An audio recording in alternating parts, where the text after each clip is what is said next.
السلام عليكم. لا تنسوا الاعجاب بالفيديو والاشتراك في القناة. السلام عليكم. لا تنسوا الاعجاب بالفيديو والاشتراك في القناة. السلام الله عليكم ومرحبا بكم في فيديو جديد، وإليكم تصريح مدرب القطن الكاميروني ويعلق على الهلال السوداني. قال هامان مدرب القطن الكاميروني أنه فريقه يسعى لتعديل الصورة التي ظهر بها أمام صن داونز الجنوب إفريقي في الجولة الفائتة في دوري أبطال إفريقيا، عندما يستضيف الهلال غدا على استاد رمادي أجيا بمدينة غارو.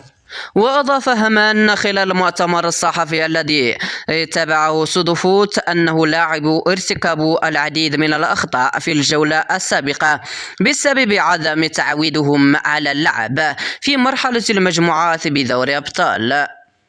بعض اللاعبين كانوا يعتقدون أن هذه البطولة مثل كأس الكونفدرالية التي وصلنا فيها نصف النهائي في 2021، لكنهم اكتشفوا أن الأمر مختلف، وأمام صن داونز استطعنا تحسين مستوانا وتعديل الأمور خلال الشوط الثاني من المباراة.